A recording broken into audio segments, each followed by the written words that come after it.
तुहाको तुहा लगाण वर्षा द्वारा जनजीवन अस्तव्यस्त हो पड़ी। सेपटे निकटरे दुईटी बड़ बन्या जाइथिबा बेले पुणी बैतरणी रे बन्या जोगु धामनगर ब्लॉक रे अर्जुनपुर और हसनाबाद पंचायत को विपद रेखा देछि। अनवरत वर्षा जोगु प्राय 20 दिन हेबो चाष जमीर वर्षा पानी बुड़ी रहुथिबारु धान चाष प्राय नष्ट हेबो। सूचना थाउ कि 2 दिन हेबो वर्षा द्वारा उपर मुंडरे आखुआपदाठारे बैतरणी नदीर जलस्तर वृद्धि पाउछि। गुरुवार अपराह्न 5टारे जलस्तर 18.30 मीटर रहिछि। यार विपद संकेत हेउछि 18.33 मीटर।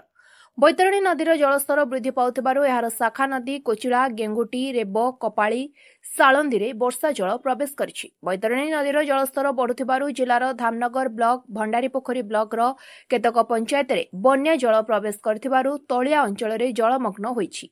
जिला प्रशासन पक्षरु रिलीफ सामग्री मौजूद रहिथा बेले विभागीय अधिकारी कर्मचारी को संपूर्ण सजग सतर्क रहिबाकू जिलापाल दिलीप राउतराय निर्देश देबा सह बैतरणी नदी बन्या उपरे लक्ष्य रखिछन्ती। एपटे धामनगर तहसीलदार लोकनाथ सेठी तळिया अंचल जाई लोकंकु सचेतन करिछन्ती। जदिओ बड़ बन्या हेबनी तथापि पछ पानी पुणी किछि ग्राम को प्रवेश करिपारे सेथिपाई सचेतन रहिबाकू प्रशासन पक्षरु अनुरोध करा जायथला।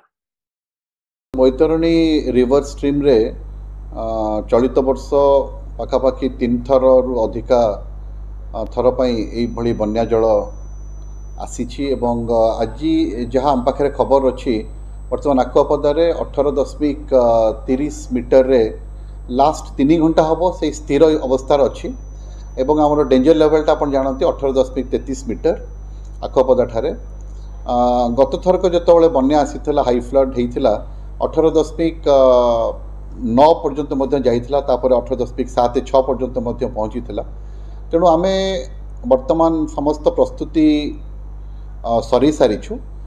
भंडारी पोखरी एवं आमर धामनगर ब्लॉक प्रशासन सहित आम जोगाजोग अच्छु। भंडारी पोखरी ये जो 18.3 अच्छी तादरे भंडारी पोखरी विशेष क्षयक्षति हम ना। एबे जो पानीटी आसी सेटा वर्तमान से मुख्यतः 2टी पंचायत धामनगर ताकू टिके क्षति पहुँचेब। गोटे हूँ अर्जुनपुर एवं गोटे हूँ हसीनाबाद। तेणु से अंचल समस्त व्यक्ति मानक आम अलरेडी सजग कर दीचु। ब्लॉक प्रशासन को सजग रखीचु। समस्त लाइन डिपार्टमेंट अधिकारी मान सहित आलोचना सरी जे से माने they can hope for the best but they should be prepared for the worst.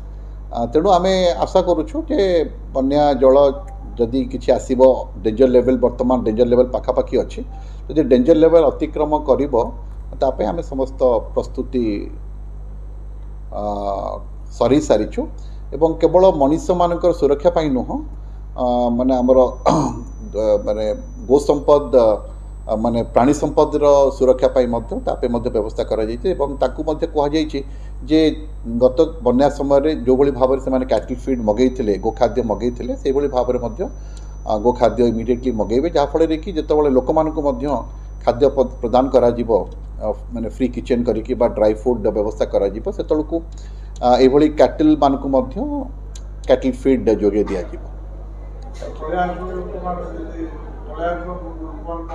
हाँ मुझे कहली बेसिकली 2टी पंचायत धामनगर से माने टिके जो 18.3 अच्छी 18.4 भी पहुँचे CWC प्रेडिक्शन थी 18.45 मीटर।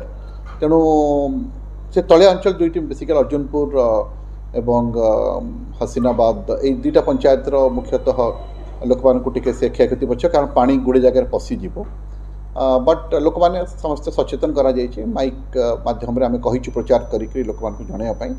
तेणु आज स्थिति आम संपूर्ण रूप आम अनुधान करुचु एवं जेहेतु निकट में होता तेणु प्रशासन तत्पर अच्छे पॉलिथिन आगुरी पहुँचाई दि जाता से पॉलिथिन बहुत व्यवहार रे आसूची से कम आसूची आज टी वर्षा होता भद्रक रे किंतु गोटे भल जिनस हूँ बर्तमान जदिव पानी आसूची पानी आंदपुर बैरेज रू आसूची किंतु वर्तमान उपर मुंडे से वर्षा ना तो that is a saving grace for us. तेणु आम भावुँ जदि सेमती कौन विपज्जनक परिस्थिति सृष्टि हम आम समस्त तत्पर करूँ आम सठिक भाव में मुकाबला करूँ। धामनगरु प्रदीप महापात्र रिपोर्ट स्वतंत्र ओडिशा लाइव।